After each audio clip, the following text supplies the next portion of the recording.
The day I walked into my husband's office as his new boss, the color drained from his face so fast I thought he might actually pass out. But honestly, I'd been waiting 18 months for that exact moment. My name's Emma, and 5 years ago I thought I'd married my best friend. Daniel was charming, ambitious, and we met at a marketing conference where he was presenting on corporate growth strategies. I was working as a freelance graphic designer back then, making decent money, but nothing spectacular. He was a senior project manager at Hartwell and Associates, a mid-sized consulting firm in downtown Chicago. For the first 3 years, things were good. We had our routines.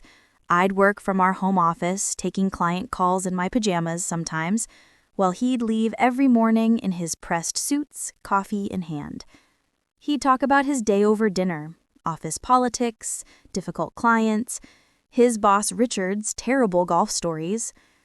But somewhere around year 4, things shifted.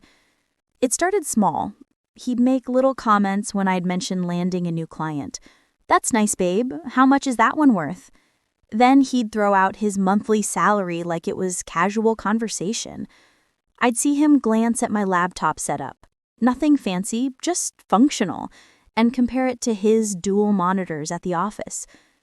Then came the remarks about my car, his Audi versus my 7-year-old Honda, our contribution to the mortgage, the vacation he basically paid for, small digs that felt like paper cuts. Insignificant alone, but they added up. I started noticing other things too. He'd been working late more often, coming home after 9, sometimes 10. When I'd ask about it, he'd sigh like I was being needy. "Some of us have real deadlines, Em." His phone was password protected now. He said it was company policy, something about client confidentiality. Looking back, I was already collecting mental notes. I just didn't know I'd need them yet.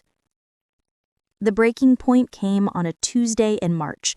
I'd just closed a contract with a regional restaurant chain, my biggest client yet. I was so proud I'd made his favorite dinner, opened a bottle of wine, and waited for him to get home. When he finally walked in at 9:47 p.m., I could barely contain my excitement. "Dan, you won't believe it. I landed the Morrison account. It's a 6-month contract worth $45,000. He set his briefcase down, loosened his tie, and looked at me with this expression I'd never seen before. Not quite disgust. Pity, maybe? He poured himself wine, took a long sip. "Emma, that's great, but you know that's less than half of what I make in 6 months, before bonuses." My stomach dropped. The kitchen suddenly felt too small, too bright. He continued, swirling his wine. "I just mean, maybe it's time you considered a real career. This freelance thing is cute, but we're not kids anymore. I can't carry us forever." Cute. He called my work cute. "I'm not asking you to carry anything," I said quietly. My hands were shaking, so I set down my glass before he could see. "Sure." He headed toward the stairs. "Thanks for dinner." He didn't eat a single bite. I stood there in our kitchen, looking at the candles I'd lit, the meal I'd spent 2 hours preparing, and something inside me just crystallized. That's the only word for it. Like all those small moments suddenly formed a clear, sharp picture. I didn't sleep that night. I lay next to him in our bed. He was snoring peacefully, completely unbothered, while I stared at the ceiling fan going round and round. The next morning, I made his coffee like always, kissed him goodbye like always, smiled like always. But something had fundamentally shifted. I spent that entire day just sitting in my office, not working. Outside my window, I could hear our neighbor's dog barking, kids walking home from school, normal life continuing, while mine felt like it had split in two, the before version of me and whoever I was becoming now. I called my best friend Rebecca that afternoon. She's a corporate lawyer, the kind of person who doesn't waste words. He said, "What?" Her voice went ice cold.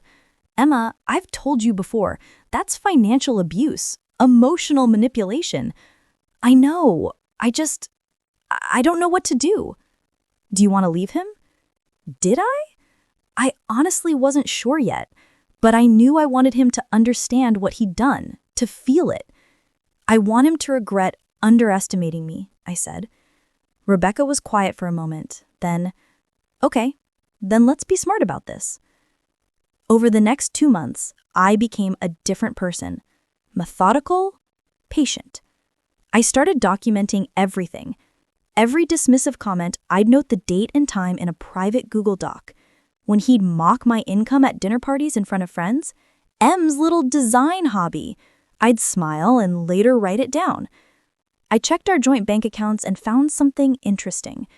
Daniel had been moving money into a separate account I didn't have access to. Not huge amounts, but consistent.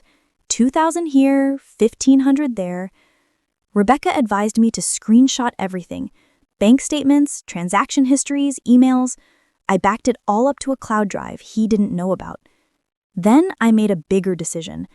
My father had passed away when I was 23, leaving me a trust fund I'd barely touched. It had been growing for over a decade. Conservative investments, compound interest. I'd never mentioned the full amount to Daniel. When we'd married, I'd told him about some inheritance, and he'd never asked for details. Why would he? He was the breadwinner. My money was irrelevant. Turns out, irrelevant money becomes very relevant when it's sitting at around $1.2 million. I met with Rebecca in her downtown office on a Thursday afternoon. She slid a folder across her mahogany desk. "Hartwell and Associates, your husband's company." "What about it?" "She's struggling. Richard Hartwell is 67 and wants to retire, but his kids aren't interested in taking over. He's been quietly looking for a buyer for about 8 months. No public listing, he's trying to keep it from spooking employees." My heart started racing. "How did you—" "I know his estate attorney. We play tennis." Rebecca leaned forward. "Emma, the asking price is $950,000 for a firm that does over $2.3 million in annual revenue. It's undervalued because Richard wants a quick, quiet sale." I stared at her. The ceiling fan in her office hummed softly. "You could buy it," she said simply. "You'd own the company. You'd be Daniel's boss." The due diligence took 4 months. During that time, I played the perfect wife. I even took Daniel's advice and explore real career options, which he loved. He'd pat my hand at dinner. "See, I knew you'd come around." What he didn't know, I was in daily meetings with Rebecca, Richard Hartwell, and a business consultant named Margaret Chen. We reviewed financial statements, employee contracts, client portfolios. The company was solid, just poorly marketed and stuck in old methods. I could see exactly how to turn it around. My design background wasn't cute. It was exactly what Hartwell and Associates needed. In July, I made the offer. By August, we'd closed. Richard was so relieved he nearly cried at the signing. He told me, "I'm trusting you with my legacy." And I said, "I won't let you down." We structured the announcement carefully.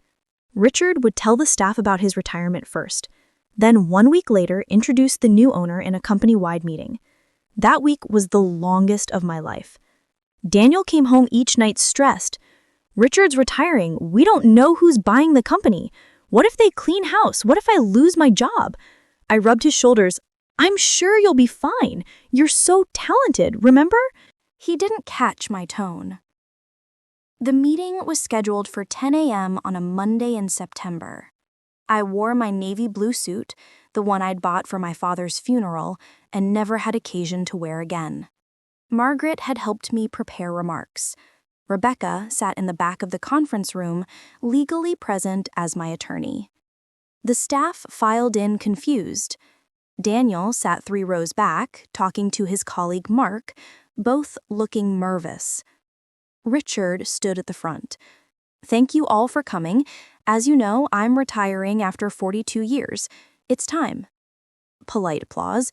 "But I'm leaving Hartwell and Associates in excellent hands. Please welcome your new owner and CEO." He looked at me in the doorway. I walked in. The room was silent, except for my heels on the floor. I saw the exact second Daniel registered what was happening. His face went white, then red, then white again. "Good morning," I said, voice steady. "My name is Emma Hartwell. I'm keeping the company name to honor Richard's legacy. Some of you may know me as Emma Richardson." I'm looking directly at Daniel. "I'm excited to share my vision for our future." I presented for 20 minutes. New marketing strategies, client expansion, updated technology, professional development opportunities. The staff asked questions, good ones. I answered each thoroughly. Daniel didn't say a word. When the meeting ended, he followed me to my new office, Richard's old corner office with windows overlooking Michigan Avenue.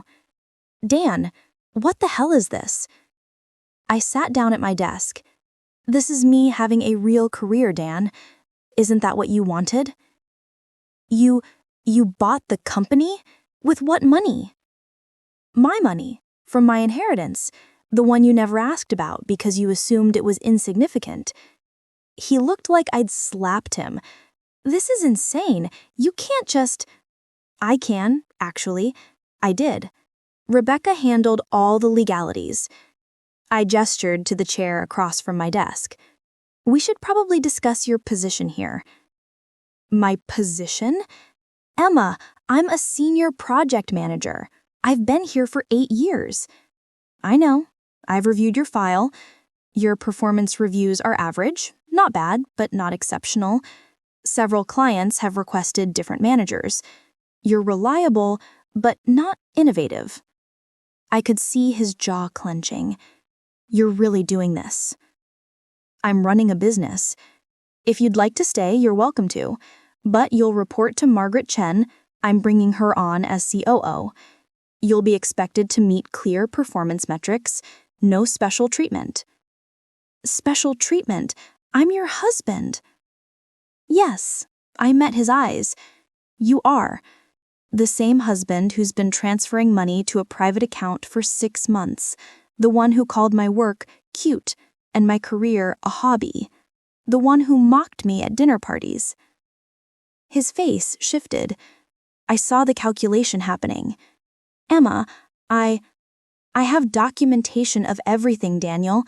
Rebecca has it all. So here's what's going to happen.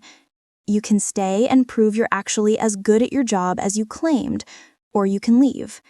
Either way, when I get home tonight, I expect you to be moved into the guest room. We'll discuss divorce terms this weekend." "Divorce? Did you think I'd stay married to someone who disrespects me?" I kept my voice calm, professional. "Oh, and Daniel, Jessica from accounting, the one you've been texting, HR will be reviewing the company's fraternization policies, just so you're aware." The color drained from his face again. "How did you—" "I own the company now, including IT records." That was the twist he never saw coming. While reviewing company files during due diligence, IT had flagged inappropriate message exchanges between Daniel's company account and Jessica's. Nothing illegal, but definitely against policy. Rebecca had advised me to keep it as leverage. Daniel resigned 2 days later. The divorce took 8 months, but Rebecca made sure it was airtight. Since I'd bought the company with premarital inheritance funds and kept meticulous records, it remained mine alone. We split marital assets 50-50, which was fair. I didn't want his money, just my freedom. Hartwell and Associates thrived. Within a year, revenue increased by 34%. I hired 3 new designers, updated our entire branding approach, and landed contracts with 2 Fortune 500 companies. Jessica from accounting actually became a friend. Turns out she'd been mortified by Daniel's advances and had reported him to Richard months ago. Nothing had been done. Under my leadership, we implemented real harassment policies. Daniel took a job at a smaller firm across town. I heard through mutual friends he's doing fine. Humbled, maybe, but fine. It's been 2 years now since that Tuesday in March when everything changed. Sometimes people ask if I bought the company just for revenge. Honestly, at first, maybe that was part of it, but it became so much more. I discovered I'm actually really good at this, at leading, strategizing, building something meaningful. I don't regret my choices. Not the documentation, not the business purchase, not the divorce. What I learned is that respect isn't something you can demand or beg for. It's something you claim for yourself. When someone shows you they don't value you, believe them. Then decide what you're worth. I'm not angry at Daniel anymore. I'm grateful. He underestimated me so completely that he never saw me coming. And in trying to make me feel small, he accidentally pushed me to realize exactly how capable I actually was. These days, when I leave my office, my corner office with the Michigan Avenue view, I drive home in a new car I paid for myself to a house I bought myself, and I sleep perfectly soundly. And that cute little freelance hobby, it turned into a multi-million-dollar company. Turns out I didn't need him to carry me anywhere. I just needed to remember I could walk on my own.